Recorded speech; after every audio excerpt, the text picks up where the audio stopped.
about us. Think about you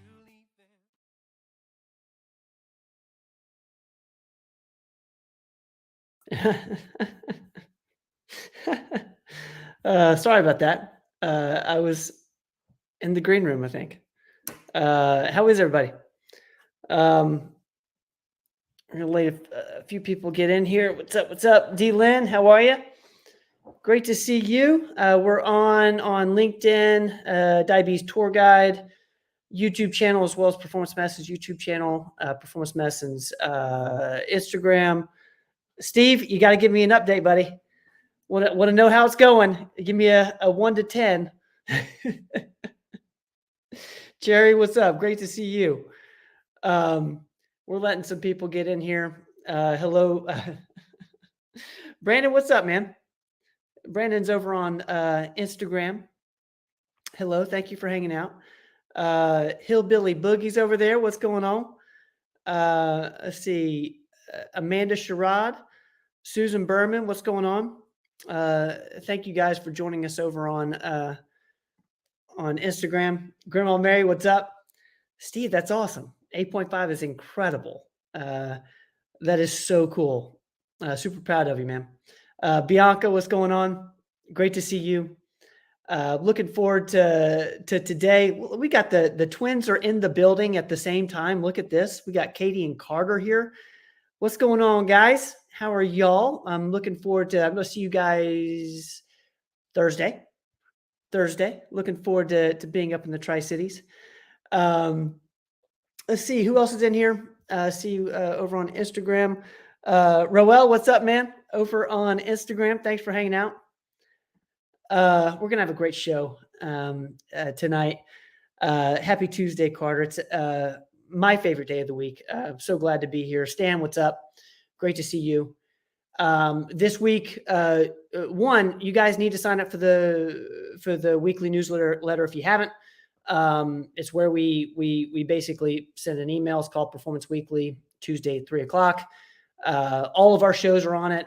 Links to everything that you might be interested in from a content perspective. And it's just a good way to stay in touch with us. Let's see here. This was a really, really fun one. There's my man, Donovan Duncan, over on your right, I think, if you're looking at your screen. Senior Moments, a really cool concept here. Doc interviews Donovan. Donovan is 82 years young, doing great. He's energetic. Man, and he is sharp as a tick, man. I don't think that's a phrase. Sharp as a tack. But man, Donovan was great. He goes over some of his, like, how he's stayed as healthy as he has over being 82, and man, it does not look like he's slowing down at all. So thank you, Donovan, for coming on. Great show on the Common Sense MD. One, it was just very encouraging. It was so encouraging. So Donovan, I hope you keep doing stuff like this. It encourages so many of us. We appreciate it. Over on Dive Into Diet, nutrition coach Lucas Schmidt talks about training for longevity. In this one, he breaks down grip strength and zone 2 training and why those are important for aging well. Super fun episode we did with him. We've talked a lot about grip strength. We've talked a little about zone 2. In that episode, he kind of breaks it down as to why that's important.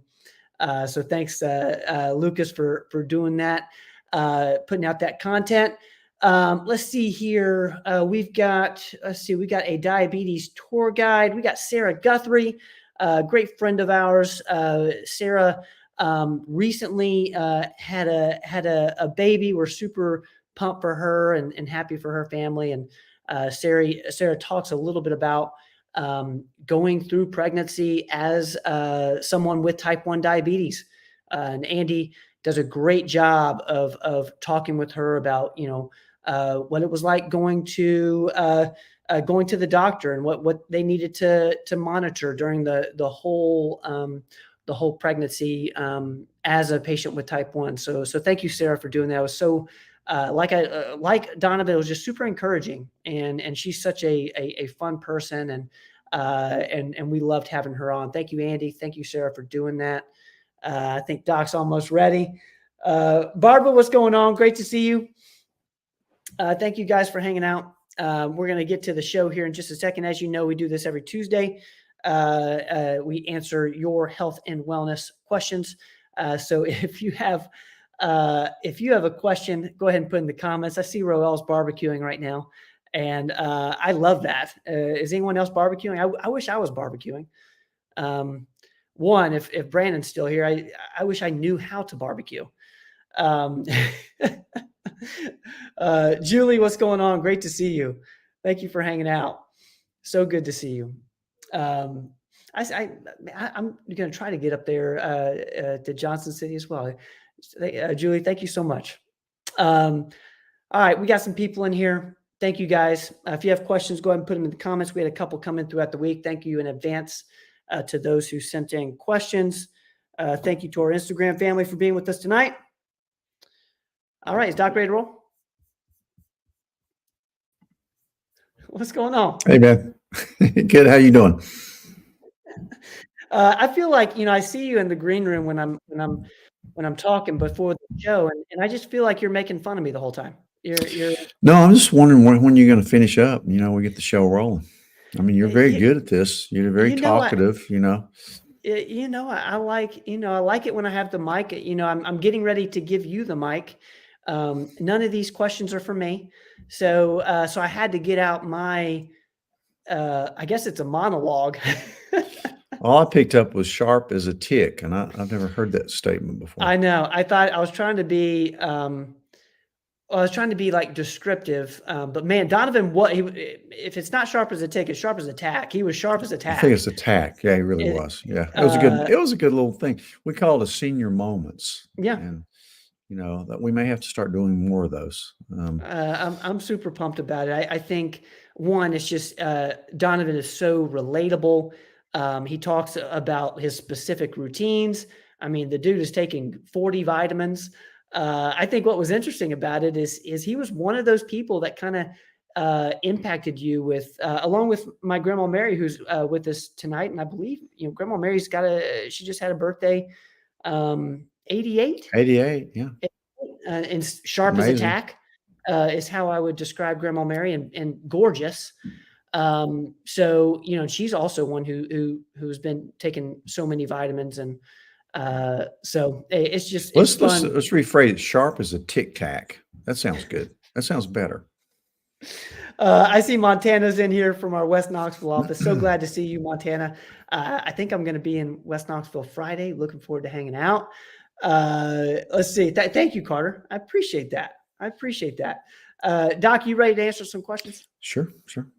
Let's see here. I see my man Raleigh's over on Instagram. Raleigh, what's going on, man? It was great to hang out with you last night. Thank you for joining. Let's get into the show. I can see I already have made one mistake with my question. Let's start with this one. What is the best time of the month to have our hormones checked? Sorry. It's a great question. Yeah. And let's go over male and female. Male, it doesn't matter. Okay. Really, it's, if you want to get a testosterone level checked, it's usually, they say check it in the morning when it's going to be at the highest, but I'll check it anytime, to be honest with you. With females, it's different. If you have cycles, 28-day cycles, the best time to come in is to get lab work is between day 19 and 23, day 1 being the first day of your menstrual cycle. So that's the optimal time. And sometimes I'll check it at different times during the cycle and get more information there. The first part of the cycle is an estrogenic phase, and the second half is the progestin phase. And then when that drops off, period. But I like to get it during the last half of the month, preferably if you have 28-day cycles between day 19 and 23 is the best time for me to look at it. All right. I hope that helps. It's for checking T levels for men. If they're already on hormones, is there a timing you like to check it as well? Oh, a great point. Excuse me. Yeah, if they're on shots, I like to check it about 5 to 7 days after they're shot. Okay. That's the most accurate way for me to predict how it's working because, you have peaks and troughs with that. But if you're on a cream, it doesn't matter. If you're on pellets, it doesn't matter. Cool. So, good question. Great question. Thank you for sending that in over email. This is a perfect aminos question. I took my perfect aminos every day for the past week and had a headache every day. So clearly they aren't for me. Do you see/hear this frequently? What's your thoughts on this? I don't think I've ever heard of that. Um, no, that's odd.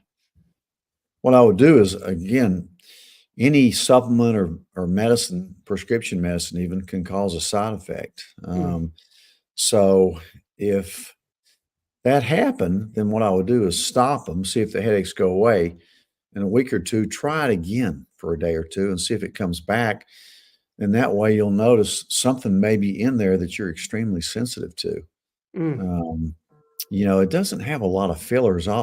If that happens again, we're going to have to look at the fillers in there that you may be allergic to. I don't know if you've had migraine headaches or what kind of headache it is, but sometimes migraines can be set off by a particular, like a red dye or something, but there's no red dye in there. Um, but it warrants, if that does happen again, it probably did cause it. And we'll have to look at each individual ingredient in there and then maybe come up with a different plan. Interesting. You're the first person that's told me that. It kind of goes back to, and I hope this helps everyone in here. We've said it quite a bit, but adding things one at a time is so helpful for this very reason. You really can, pinpoint, if you are, not responding well to something. And so with you, in that, what you say, whether it's medications or vitamins, add things one at a time. Yeah. Yeah, I do if possible.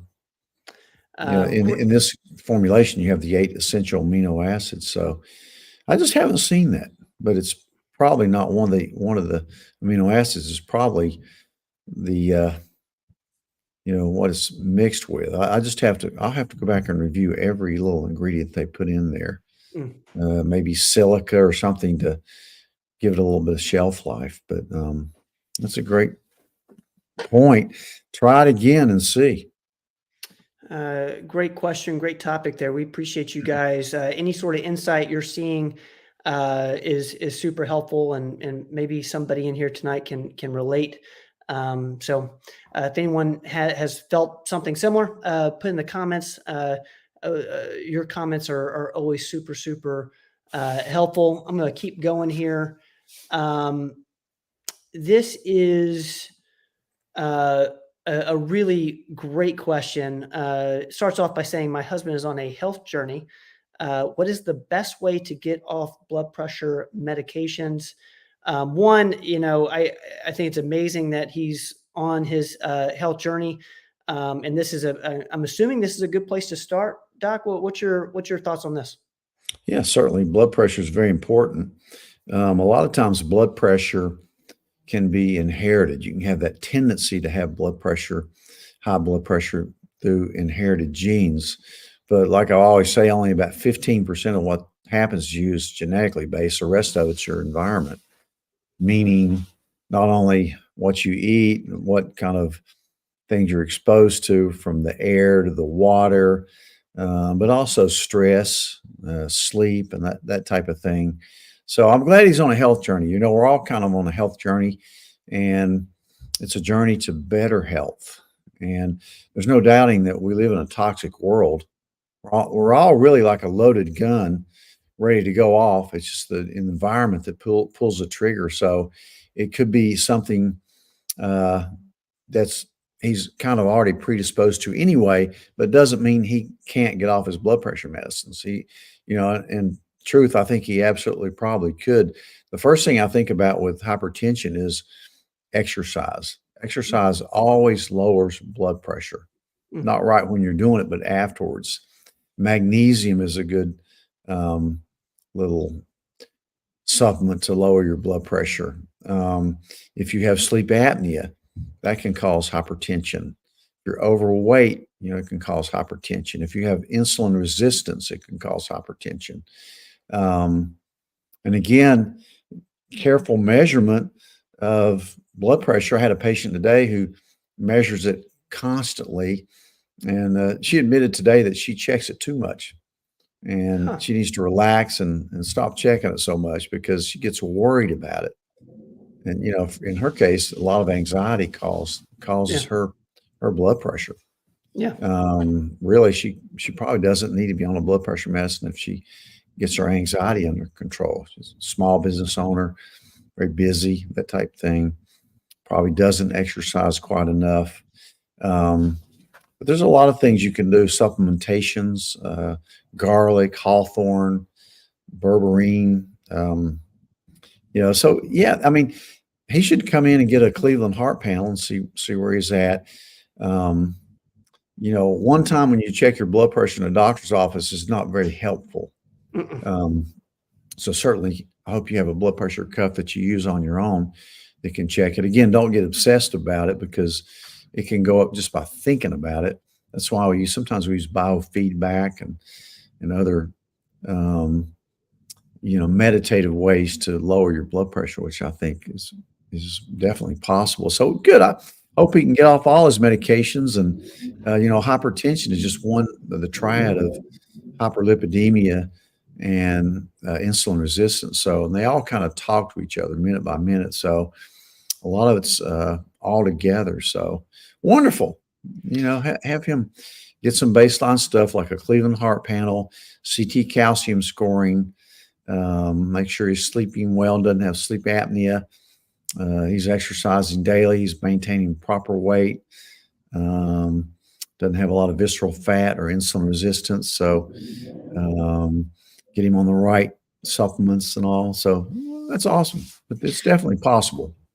I'm gonna put this up from D-Lyn because whenever we say magnesium in my head, I'm like, man, there's so many magnesiums.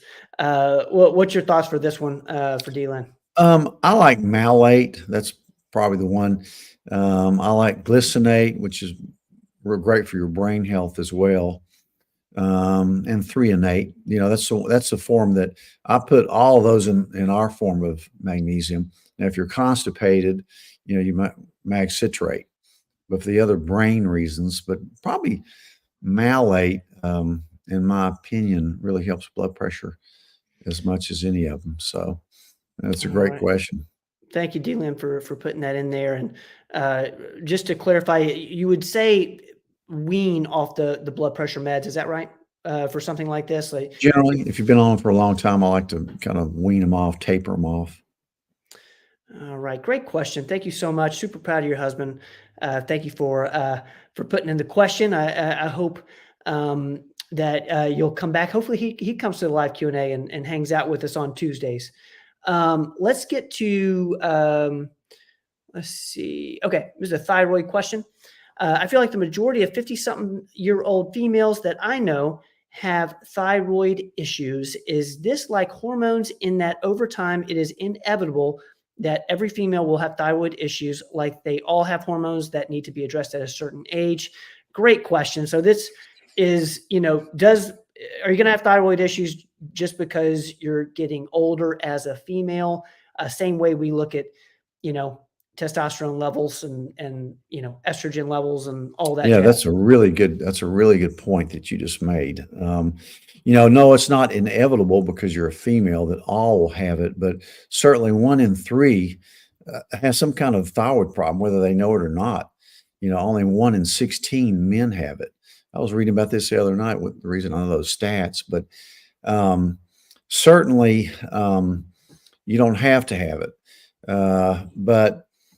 And again, there's a definition of a, Hashimoto's versus Graves versus just a suboptimal hypothyroidism, where you have normal function but not optimal function.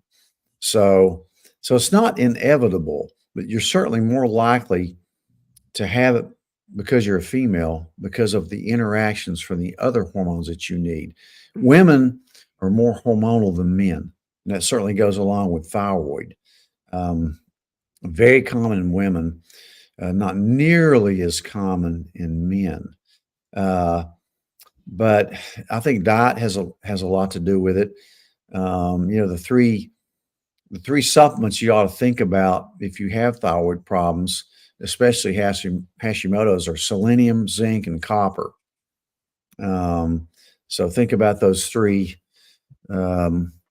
deficiencies in your diet. That's why I put in that super vitamin. I'm not trying to promote my vitamin night, but my super vitamin has all three of those in there.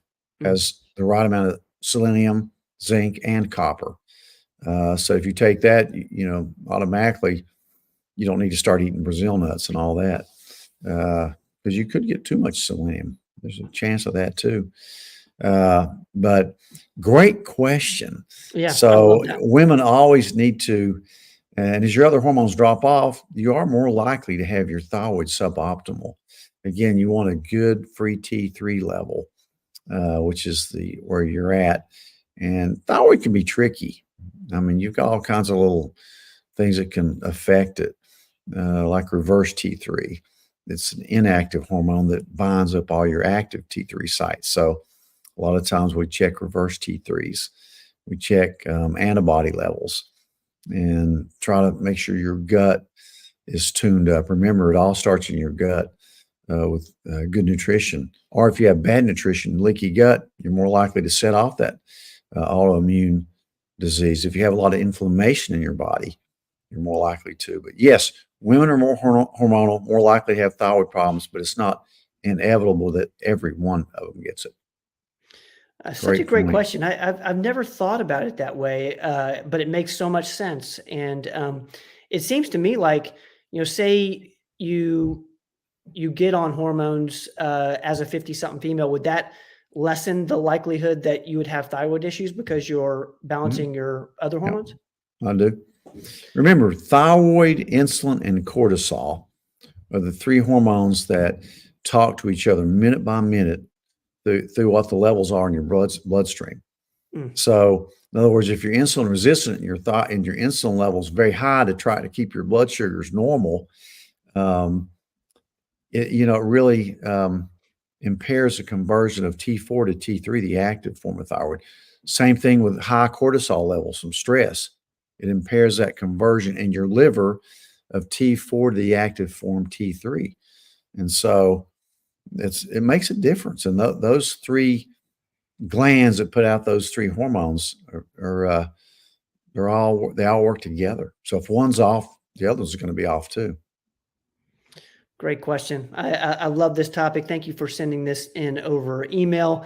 Real quick, I see our esthetician, Jasmine, over in the West Knoxville office is with us tonight. Jasmine, thank you so much for being here. Thank you so much for all that you do. I see Bentha has a question. I'm over on Instagram. Bentha has a question. I'm going to get to that here in just a minute. Thank you, Bentha, for that, as well as Afro Brain. Let me know which supplements we're talking about, Afro Brain, as far as the sourcing. I think I'm with you. Okay, we're going to keep moving here. Thank you, guys. If you guys got questions for Dr. Rogers, go ahead and put them in the comments.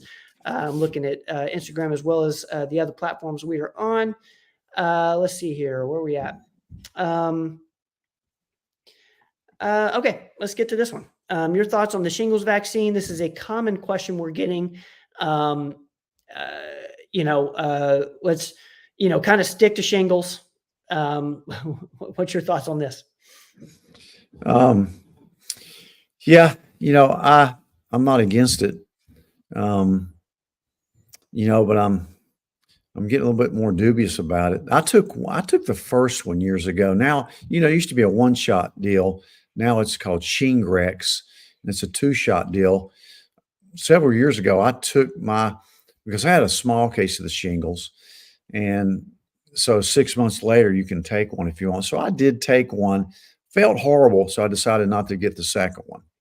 That's my thoughts on it. And, I just, the older I get and the more I see, the more likely I am to inject some foreign substance into my body that I'm not 100% certain of, what else is in it. So I'm leery. Let's put it that way. Great question that came in over Instagram. Thank you so much for putting that in there. I hope that helps a little bit. We're going to get to branch chain amino acids. And Lots of remember, guys. there's good treatments for shingles too, just like there's good treatments for the flu.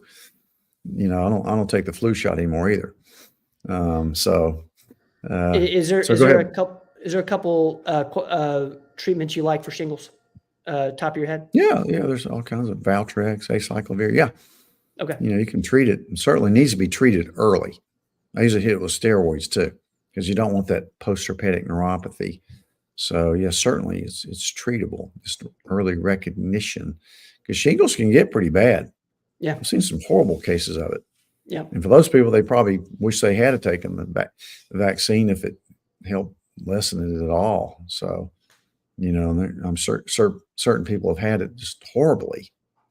So there's always risk and benefits. See, that's exactly right. That's exactly right. I love the way you put it. Let's get to the branch chain amino acid questions. Lots of guys at the gym only take the BCAAs, branch chain amino acids, as opposed to the EAAs. I'll be honest, I don't know what the EAAs are. Essential amino acids. Essential. There we go. Yeah, the branch chain amino acids are part of the essential. I think they're leucine, isoleucine, and valine, or the branch chain, which are more tied to muscle growth. And certainly the BCCAs are important, especially for people that do a lot of weightlifting. But really, I think you need all of them. You do need, they're essential. You have to have them. Your body doesn't make them. So we talked about that last week a lot. Is there 8 or 9 essential amino acids? Really, there's 8 as an adult. There's 9 when you're a kid. One of them you start making. But yeah, so I think you need all of them. So that's a mistake some people make, is they just take the branch chains and then they don't have enough of the other ones. So great question, though. Just great question, because you do hear a lot about the branch chains, but then you don't hear enough about the other ones.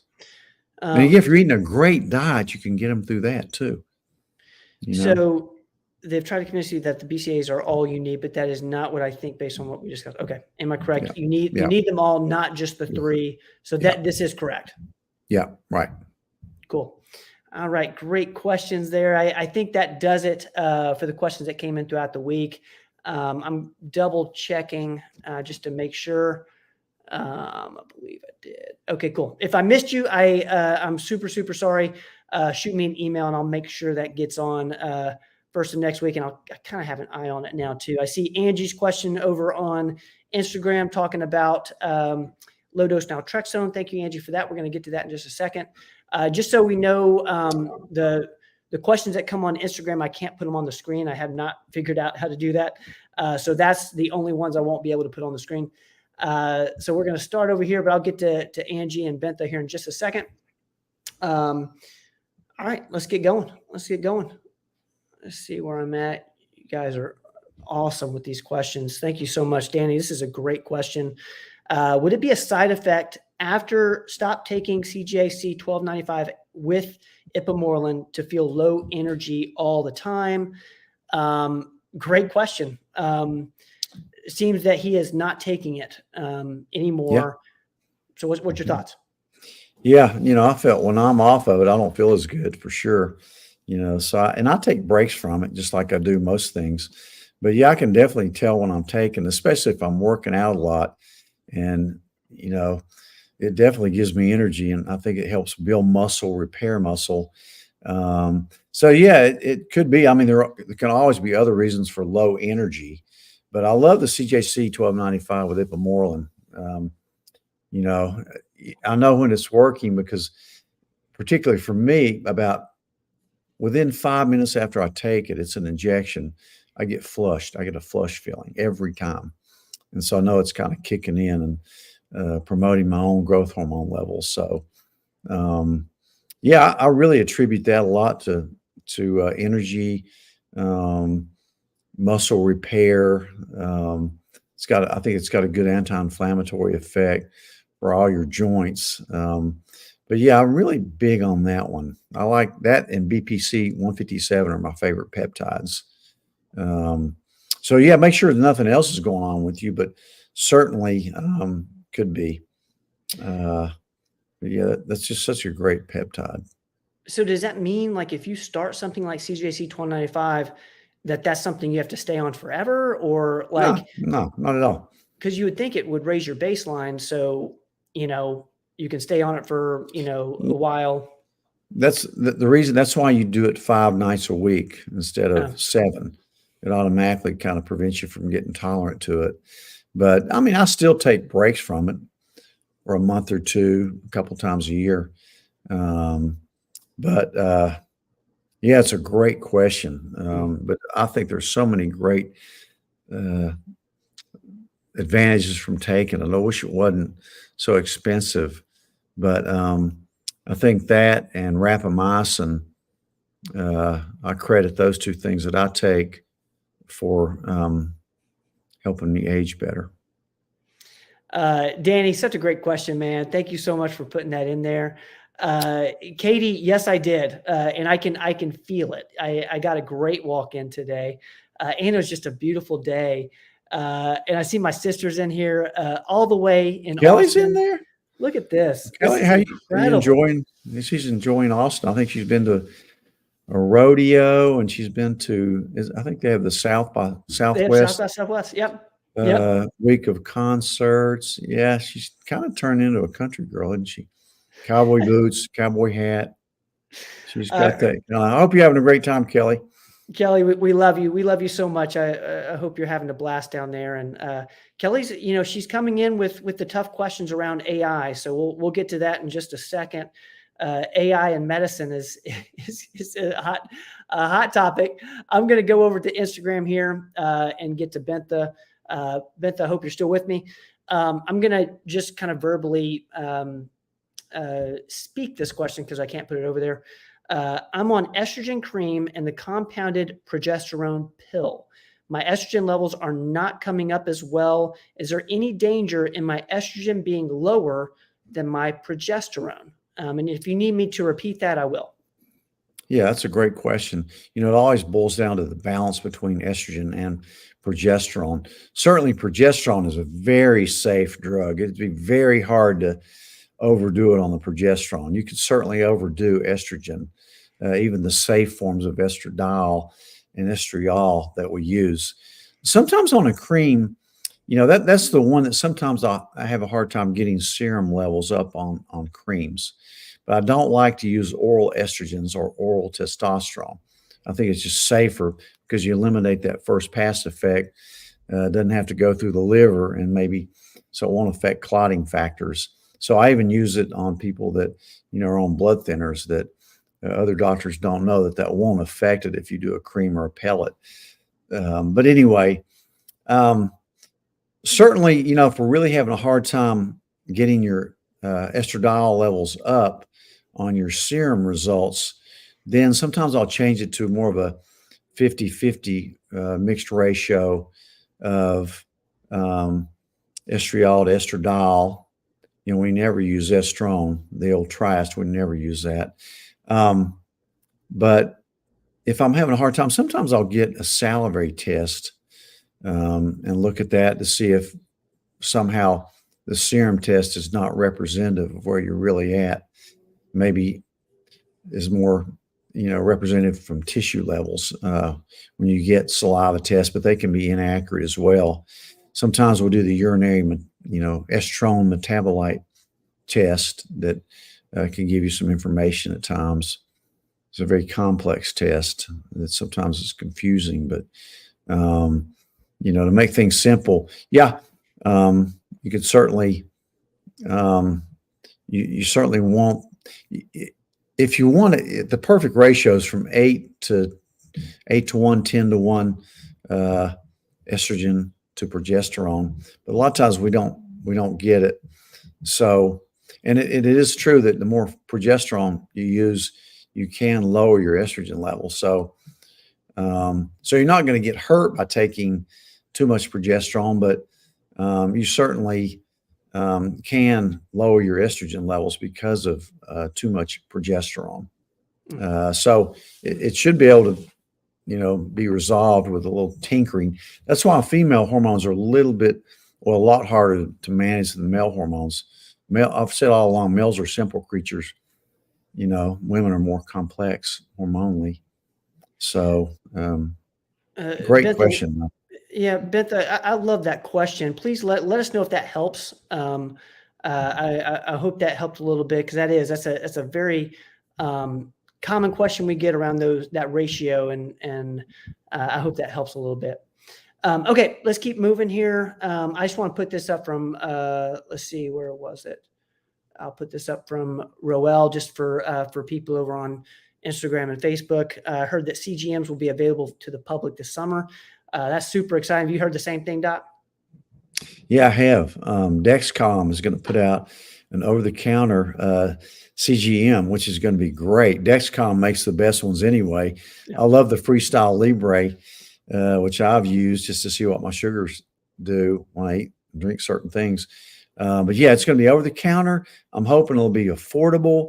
They won't cost that much, and it's certainly supposed to be more accurate too. So I'm pumped up about it. I think everybody should have one. Yeah, and not have to have a prescription for one. It's ridiculous. You have to have a prescription for them right now. I think most things should be available without prescriptions that are along those lines. So yeah, I'm pumped. Real well. Thank you for putting that in there, brother. Let's get to Ruth over on Facebook. Can you have inflammation even if your inflammation markers are fine? That's interesting. Yeah, you can. You can. I've seen some people like that. There's a lot of different inflammatory markers that we check for. There's 4 of them on the Cleveland Heart Panel. Then you can also order other ones like SED rates and all kinds of rheumatologic markers, from IL-6 to TNF alpha and some of those. So if you dig deep enough, you could probably find markers. But yeah, you sure can. Some of the ordinary markers can be low, although usually if you have significant inflammation, something's going to be up, like your HSCRP is the kind of the gold standard on that. But yeah, great question. Again, you look at labs, but you always go clinically. You treat the clinical picture, not the lab picture. Is there like an example of of a marker you checked that wasn't like your traditional inflammation markers, but it was a sign that you definitely have inflammation? Yeah, like SED rate, which is more for rheumatoid, or IL-6, interleukin 6, or TNF alpha, tumor necrosis factor alpha. So yeah, there's a lot of markers out there. Ruth, that's such a great question. Because you can feel when you feel like you have inflammation, and yet some tests show that everything is normal. So Ruth, thank you for putting that in there. Let's see where we're at. Let's get to Trevor here. Trevor's asking, what are your thoughts on chewing nicotine gum to help with ADHD? Also, what are the negative health consequences? Thank you. That's a great question. We've talked a little bit about this, and I haven't thought to think of to ask what are the negative consequences. That's a great question, Trevor. Yeah, actually, and I've done a podcast on nicotine, which you can look up and reference. But nicotine actually is the only good thing in a cigarette. Nicotine is actually a pretty good product. The problem with it, because it raises dopamine levels, it helps you feel better, helps you focus better, may prevent Alzheimer's disease. So, and I do like the gum, especially to get somebody off of cigarettes or chewing tobacco, snuff. So I do like it. I prefer the patches over the gum, just because you get an even release. You don't have to have it in your mouth all the time. If you do use the gum, don't chew it, just put it between your cheek and gum. But even then, I kind of worry about the irritation of doing that. But yeah, I think it helps focus. which is what ADHD is all about, because it raises and it makes you feel good. That's why people smoke. I mean, it helps them focus better. And it also has somewhat of I would call it a relaxed focus. That's ADD, ADHD, hyperactive disorder. It doesn't have to always be hyperactive. You can have the non-attentive type of ADHD. But so the medicines that work for that work by inducing and they're usually stimulants, by inducing a calm focus. That's why people love to study with things like Adderall and Provigil. The negative health consequences, of course, don't use it with cigarettes, is that it's pretty addictive, and it's short acting. That's why I like the patch over the gum. But you want more and more. You're kind of chasing that what is it? Dopamine Nation was that book? Yeah. Yeah. So in a way, you don't want to always be chasing a high. Otherwise you'll turn into one of these addictive personalities that you don't ever give yourself a chance to relax and heal. So there's good and bad to that. But certainly nicotine in itself is not a bad thing. It has bad connotations because of cigarettes, but that's such a great question. So if you're one of those that can really control it and not let it get out of hand, it's just like alcohol in a way. Nicotine isn't, but in this reference that I'm talking about, some people can drink it and relax and it's okay. Some people can't. Yeah. If you have that addictive personality or it turns on some gene, if you have that addiction gene, then you may not be able to do it because you just chase it all the time to the to the other stuff you need to be doing, like relaxing a little bit. So that's such a good question. I'm going to put this up here from Trevor. Started taking it late last week, and I felt great every day, better mood, more energy, more social. So his concern is the safety long term. And yeah, great question. And you just described it right there, because it does make you feel great every day, better mood, but don't expect to keep going up and up and up. Yeah. Because sometimes you're going to plateau and then you say, I need more of it. And so you get that dopamine depletion, really. So be careful is all I'm saying. And if you have one of those type addictive personalities, be very careful, but otherwise use it when you need it. Just like when I prescribe Adderall to somebody that really needs it. And I've seen unbelievable good things happen with that drug. And I've seen some bad things too. People can abuse it, but in any event, I always have them take breaks from it and just use it when they need it, so they don't get chasing the high all the time. But yeah, great, wonderful question. I'm going to put this up from Diane because it's we're getting a couple of questions around nicotine. Thank you, guys. Question is, want to take for energy? Does it help take in the morning? So this is around nicotine. I'm assuming, Diane. If I'm wrong, let us know. But yeah, assuming here's the perfect thing, kind of like caffeine. Take it in the morning. Then you know what you do later in the day and the evening. You do yoga. That's what you do for that, to relax. Yeah, I did do yoga last night. I was gonna ask you, were you pretty sore around that? Not really. Not too bad. It was an hour with the hot yoga, which was kind of tough. I hadn't done hot yoga in a while, although I do sit in my infrared sauna quite a bit. But yeah, I mean, a little bit of nicotine is really not bad for you. Super interesting. Great question there, Trevor. Thank you so much. I see Ryan's over on Instagram. I see Ann. Ann, it's been forever. I miss and love you. It's so good to see you. The other thing that really helped COVID, Nikki's over there. Another thing that helped COVID was nicotine. Interesting. It really helped COVID patients. It's interesting. All right, let's keep going. Great questions. Oh, sorry, Diane. Diane was talking about methylene blue. Oh, yeah, methylene blue. Yeah, okay. Yeah, same thing. Well, although you could take it a little later in the day, it probably won't keep you up. But I think the perfect time to take methylene blue is probably about 11 o'clock in the morning. And usually if you really need it, I like using 16 milligram about 11 o'clock in the morning. Some people, if you really need to get going early, take it, split the dose, between morning and about 1 or 2 o'clock in the afternoon. I do find if you take it at night, you won't sleep quite as well.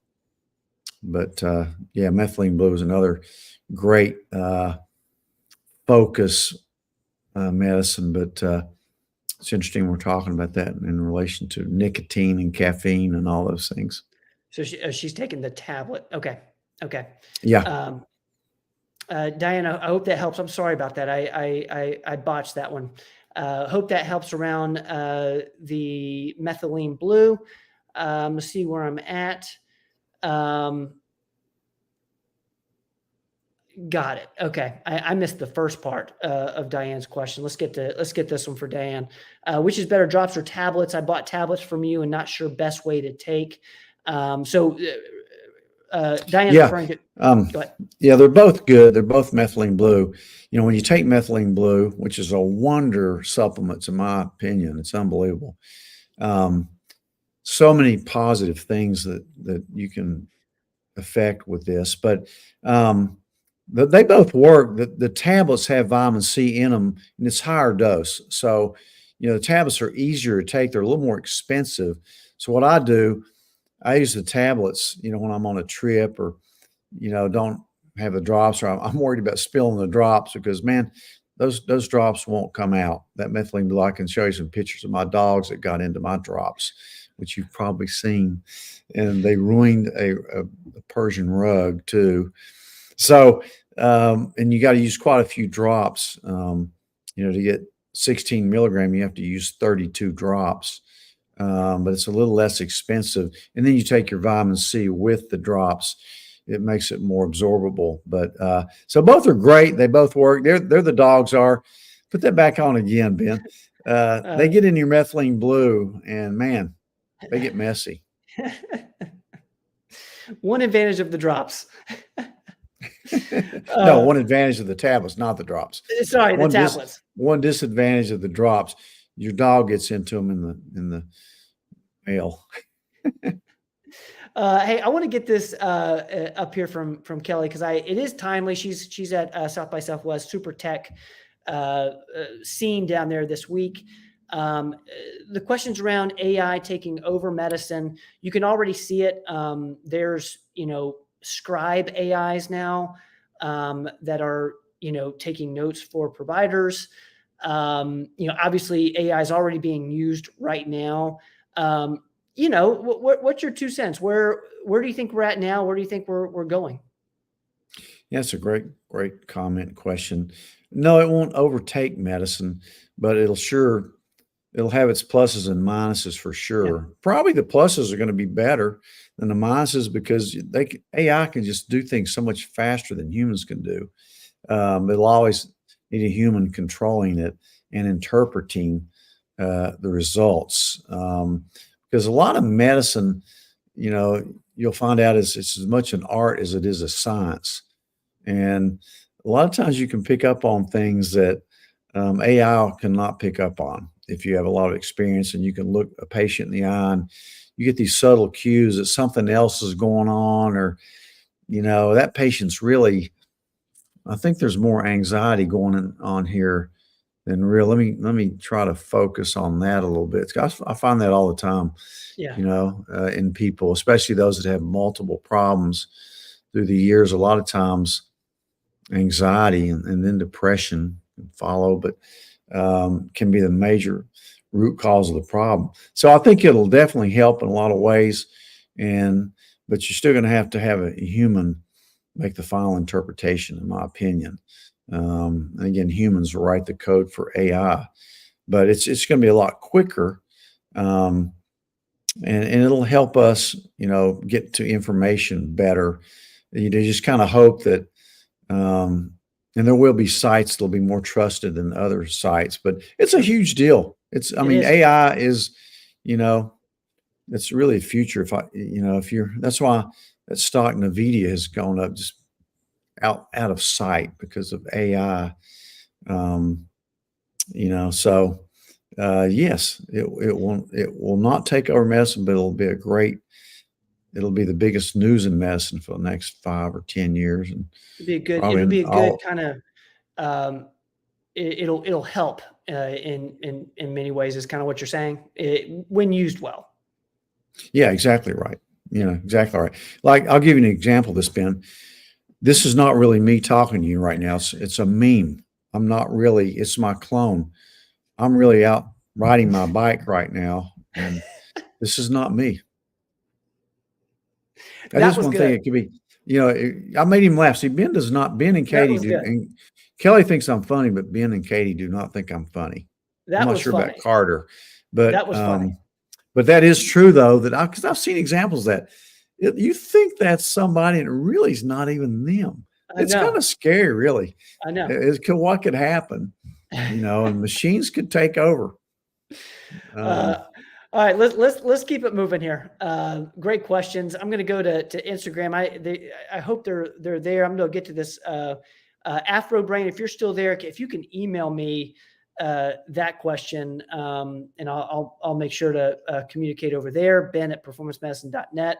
I'm going to get to Angie, and I can't put this up here, but I'll verbalize it for you. Can you explain the benefits for low dose naltrexone? I know that's, there's a lot, but how would you interpret that? What are the benefits of low dose naltrexone LDN? You're right. There are many. It works great as an anti-inflammatory. It really kind of it's weird the way it works, but it tricks your brain into releasing its own endorphins. In a low dose, it's totally different than using it in high doses, which we use for narcotic addiction and alcoholism.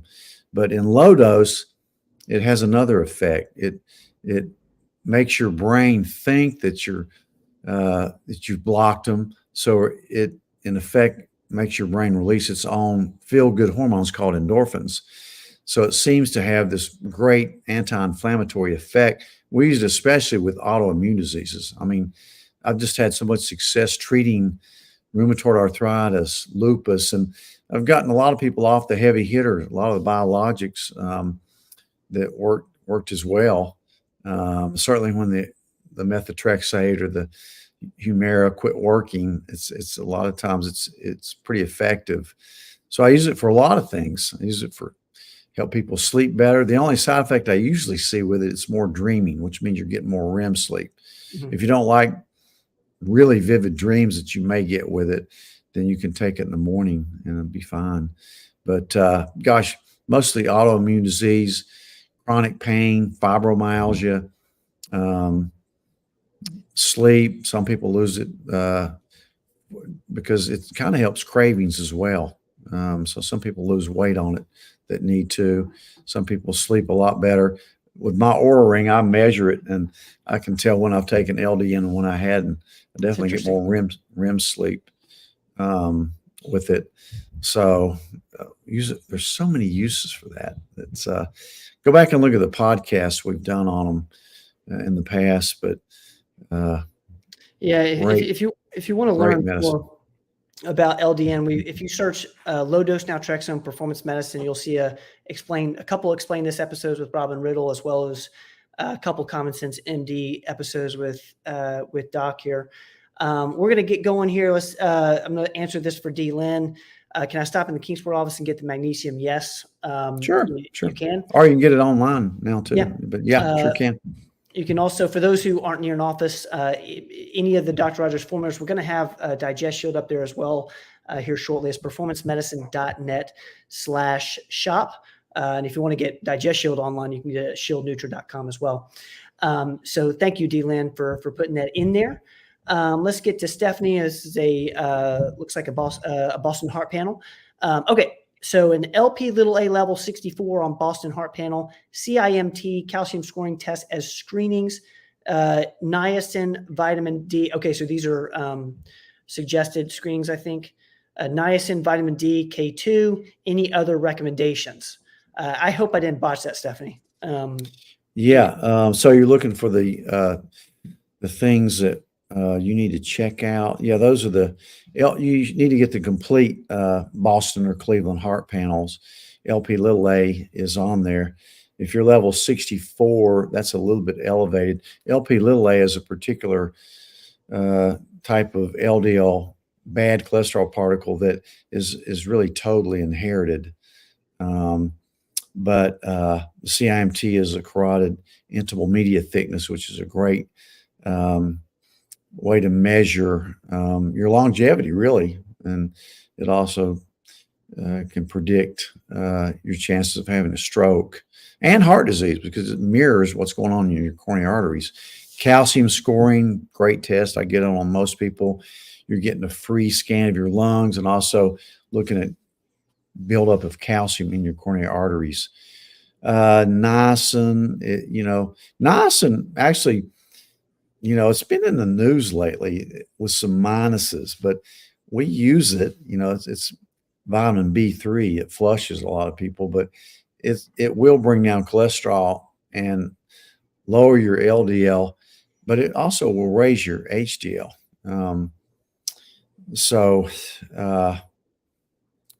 That brings an interesting comment I'll have on a patient I saw this week that you got to be careful when you're getting in the hospital. But vitamin D with K2, you need it. So check your D levels. Take D with K. There's so many recommendations. The Boston Heart and the Cleveland Heart Panel are just good ways to start. Hormone levels, thyroid, adrenals. I guess that's what you're asking me. Are those good? All those are great recommendations. And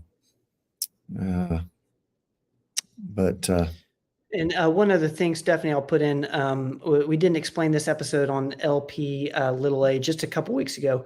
So if you search for performance medicine LP little a, it should come up. Robin Riddle LP little a, it'll come up.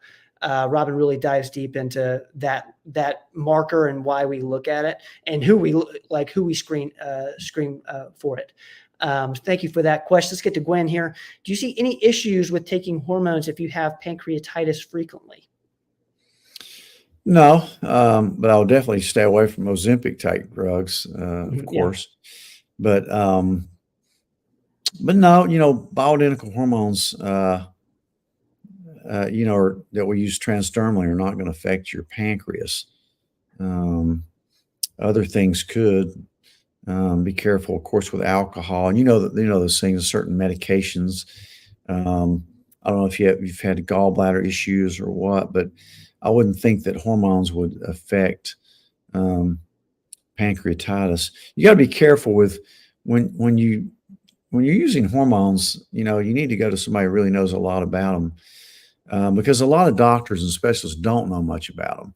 So they're automatically, what they don't know about, they're going to poo-poo. Like some cardiologists think that you shouldn't take hormones because they increase your blood clotting. Well, they don't if you use creams or pellets. So you have to kind of know the material that you're doing before you, and a lot of doctors just don't know much outside their scopes. And that's a very important lesson. The example I was going to tell you that I saw in my office recently this week was a guy who'd been hospitalized for syncope, passing out. And he was a diabetic, and he was actually put in the hospital for it. His diabetes wasn't adequately controlled. His A1C, I think, was 8. But anyway, so they did kind of cookbook formula, made sure he wasn't having a heart attack, or made sure he didn't have a mass in his head or anything, and his carotids were okay. Did the cursory things and the routine blood work. And so on his discharge medicines, they put him on some. He does need better control of his diabetes, but they put him on a bunch of medications that he really didn't need. He really needs a low carb diet. But in any event, they put him on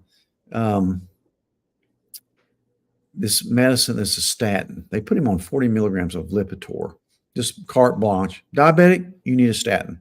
Anyway, they didn't know his baseline cholesterol is only 88. without medication, his cholesterol is too low anyway. I don't like to see a cholesterol below 140. So they put him on this statin that immediately caused problems. You get a tremendous myositis with things like that. And you think you're falling, passing out now, wait till you get on that. But Yeah. so you have to think these things out. It's not cookbooks. You don't put somebody on a statin just because they're a diabetic. You have to look at all the other factors, especially what the baseline cholesterol is. There's some people that genetically have too low a cholesterol level. Just like there's some people who have too high an HDL level. That can happen too. Yeah. Your HDL can be too high. So you gotta really think these things out. I'm getting on my soapbox about that, but so if you get hospitalized, evaluate your medicines with your hopefully trusted family doctor, internal medicine expert, and make sure you're not taking too much and you're taking the appropriate medications. It's so important, man. I hope you guys caught that. It's so important to come equipped. And so you Gwen, really got very little diabetic education. They did not prescribe a glucometer even. He's not checking his sugars. You really have to be vigilant about it. If you have diabetes, you really have to know what you're doing. Yeah. But anyway, Gwen, thank you so much for that. Speaking of and Gwen, if you have a lot of pancreatitis, look at your triglyceride levels. A lot of times that's a board question. A lot of times it'll be due to hypertriglyceridemia. And you need to get that down and maybe prevent it. So you want to prevent the pancreatitis. Gwen, thank you so much. I'm just putting this up here because thank you, Rose. I want to give a huge shout out to Jill Henritzi in our Bristol office, as well as Carter, who's in here tonight. This is awesome. Thank you so much for putting this in here, Rose. Thank you. Jill's amazing. She is amazing. That's the second time today we've gotten such a good compliment on Jill. Yeah, she is an absolute rock star. Shout out to the Bristol office, Jill Henritzi and Carter for assisting. Carter's everywhere. We love you, Carter. Let's keep moving. I'm going to try to get to as many as I can here. I want to get Mark's question here. A research team found COVID spike protein in blood up to 14 months post-infection and viral RNA in tissue up to 2 years after without reinfection. Let's see here. Did I miss it? Okay, so I think it's a longer one. Fragments were in connective tissue, possibly prompting immune responses. These viral reservoirs likely drive long COVID symptoms, including clotting disorders and cognitive dysfunction. Question is, it's looking like long COVID may become a tissue-based disease. How would you treat spike protein infection targets those affected by long COVID? Interesting. I hope I didn't miss anything. There's a lot of different strategies, of course, but long COVID's a real thing. Yeah. Some people think 1 out of 4 people that had COVID suffer from long COVID, meaning a month's symptoms longer than 1 month after you get it. And it's usually shortness of breath, especially on exertion, brain fog, fatigue, and certainly this spike protein, whether it came from having COVID or the other way, you can get the spike protein introduced into your arm. You certainly can get in the tissues. I mean, when they first came out, that they thought it was just getting your deltoid. They soon found out it was everywhere, ovaries, testicles, everywhere. So that spike protein doesn't go away real quickly. So there's some strategies to kind of detox from it, including bromelain, nattokinase, curcumin. You can look at some of Dr. McCullough's work on getting rid of the spike protein or whatever the origin of it may have been. So, the other things you need to do, infrared sauna, you almost have to treat it like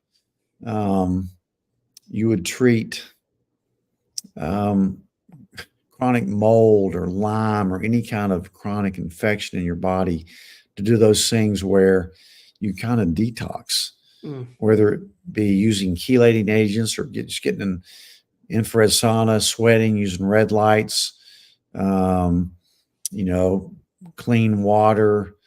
Some people are talking about hydrogenated water, which I'm not against. I like methylene blue for this. I like low-dose naltrexone. I put everybody with long COVID on LDN that I can. Even, you can go to the Stanford Long Haul Clinic. They'll run every test in the book on you, and then they'll end up putting you on low-dose naltrexone. Something we've been using for years.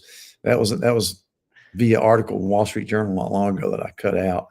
It's really interesting. So LDN's a real thing, guys. I mean, it's a really helpful thing. That's another great use for it is for COVID, long COVID. So yeah, you're exactly right. All these methodologies, there's not one way to treat it. Some people get POTS with it. I mean, it's causing, you need to take aspirin because it is a blood clotting disease, Mark, thank you so much for that. Coal miner's daughter, welcome in. D-Lynn, thank you. Let's real quick. We're gonna get out of here in just a second. I want to be kind of conscientious of your time, Doc. Let's get to Angie. Can you promise? Because I'm losing my buzz here. I'm kidding. That's from a movie.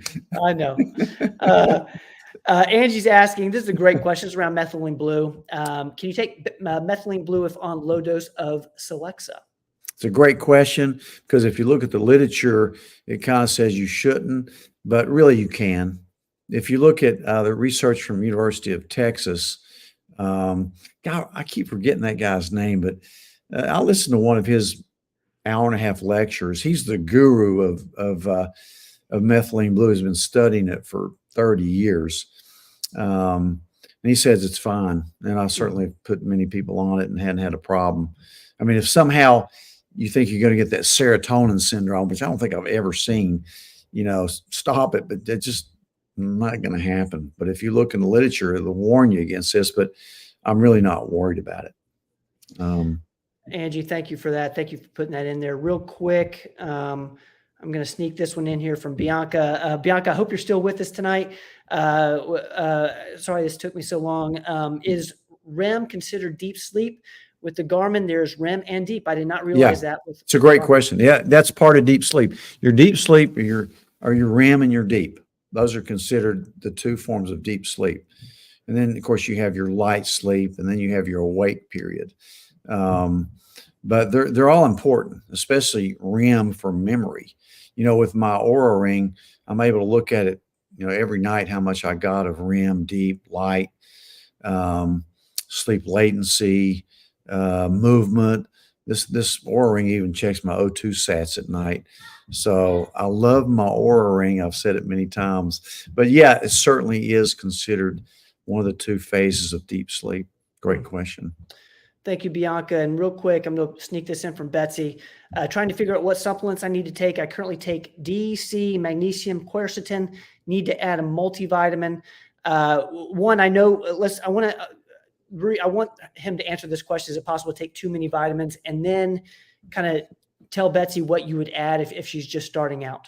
Yeah, it is possible you could take too many. It'd be hard to do. With the fat soluble vitamins like A, D, E, and K, possible. And the one everybody thinks about, well, am I getting too much vitamin D? That'd be really hard to do. I have seen it. You get your levels up to 130. It could predispose you to have kidney stones. It could mess your parathyroid a little bit, but that's very hard to do. You have to take a lot of it, but certainly it's possible. But yeah, that's a great, I like magnesium at night. Put that back up there, Ben. I can't see. I'm sorry. You took it off. Hold on 1 second, Betsy. I apologize. That was my fault. Here we go. Yeah, certainly magnesium is separate from a multi. Take that at night and get the right forms of magnesium. Quercetin's great, especially for immune system. I take it. D with K. Vitamin C certainly is in there. Really you could, and I like the B vitamins. There's so many. That's why I make my own multivitamin because it has the right amounts. Again, I'm not trying to be a vitamin salesman, but it is domestically sourced. It's not coming from China or India. It's triple tested. It has no fillers in it. It's dated. And for example, it has 5,000 of D with K, the MK780. It has the absorbable form of vitamin C, 1,000 milligrams. It has 10,000 of vitamin A. It has the methylated B complex that's so important for energy and a lot of other things, especially if you have a methylation disorder. It has the zinc. It has copper in it. It has manganese. It has what else is that? Gosh, lycopene. There's a lot in that multivitamin. Most multis just don't have enough. So you take your multi, it may have 1,000 or 500 of D. You really need 5,000 usually. Check your levels. So if you get a multi, get a good potent one. There's what mine is. I don't have my glasses, so it's small print, but that's what is in there. But yeah, those are great supplements. You definitely, if you got a good, in my opinion, really the vitamin D with K is number one. 2 would probably be omega-3s. That's going to be a separate vitamin. And then 3 would probably be magnesium. And then you go from there depending on what your particular needs may be. But great question. Betsy, thank you for that. Great question there. I hope that helps a little bit. Anita, Anita's about to go the Oura Ring route. I love that. Right. I got one on as well. I'm like me and Carter both have the hand-me-down Oura Rings, which it doesn't get any better than a hand-me-down Oura Ring, in my opinion. Hand-me-down. That's a good one. Let's get Bianca real quick. Can we take all 3 of your super vitamins at the same time? You can, if you got a strong stomach. I mean, my super, I had somebody today that came in and said, look, your super, I cannot take them all at once. And yeah, I think they may have been taking them on an empty stomach. Certainly take it with food. The way I do it, I take 2 with lunch and 1 with supper. I space them out a little bit. But certainly, because it's pretty potent. Most people do fine with it. I mean, a lot of people even could do it on an empty, but it's potent. You could, though. You can try it. I just tend to space mine out a little bit. I don't eat breakfast, so that's why I do 2 with lunch and 1 with dinner. But good question. You got it, Anita. Once I get one of my own or my next hand-me-down, you've got mine. I think that's awesome. I love this. I love this. Doc, this was awesome.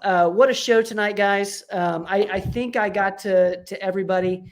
I think Kelly might have asked around vitamin D from the sun versus supplementing with it. Oh, there we go. There we go. I thought I missed it. It is better. It is better to get it from the sun, providing you don't get sunburned. Yeah. But it's kind of hard to get enough through the sun. Again, you can't have sunscreen on. It'll cut it out.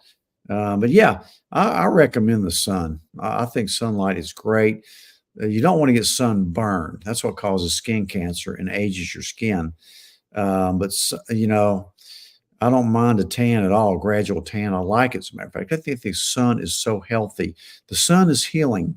When they had the flu epidemic of 1918, they noticed in a particular hospital in Boston, they didn't have enough room for all the people dying of influenza that killed so many people.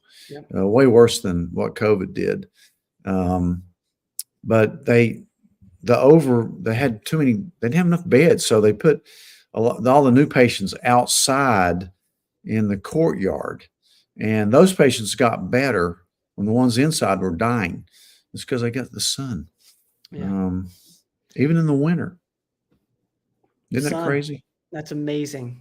That is amazing. Makes Carter saying morning sun. I know Huberman's really big on for your circadian rhythm, which I know we're all kind of thinking about now with the time change recently, getting that circadian rhythm down. So some morning sun's great. Because the sun hits your skin and through the action of melanin turns it straight to vitamin D. It's straight in there. It's potent. It's life-giving. And I love the sun. Bianca's asking for the link to the shop. Carter, can you put that in there? It's performancemedicine.net/shop. Let's see. Let's see if I can figure this out. Hold on. If I don't get this in here, Bianca, performancemedicine.net/shop. And I'd like to get it up on the ticker there, but I can't. Let's see here.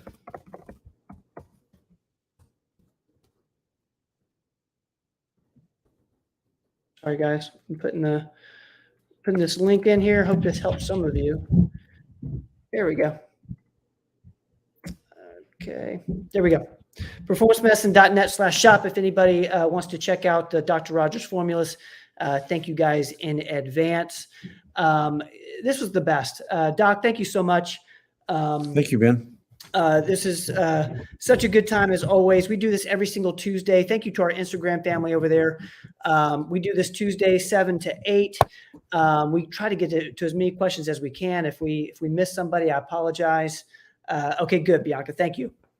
Thank you, Carter.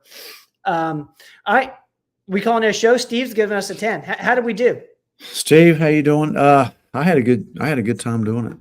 I think, did we do okay, guys? I give Dad a 10.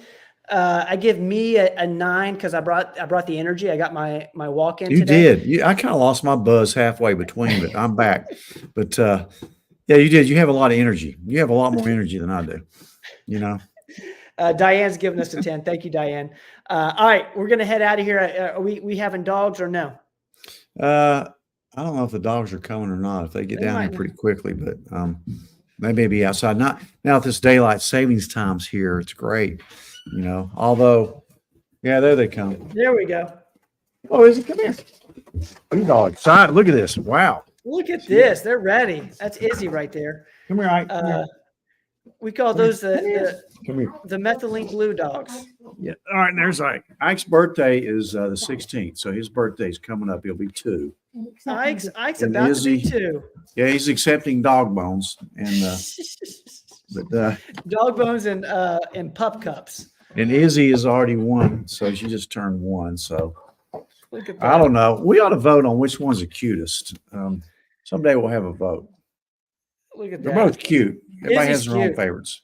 Izzy's cute. Ike's amazing. They're the best. Love you guys. All right. See you, man. Thank you. Guys, we're going to head out. Thank you, everybody. Kelly's saying give them some treats. They'll get some treats here in just a second. Kelly, we love you. Have a blast in Austin. Tell Adam we love him too. Hope you guys are having an amazing time. Guys, we will be back Tuesday, 7 to 8 for live Q&A, taking your health and wellness questions. We appreciate y'all so much. You guys make this show great.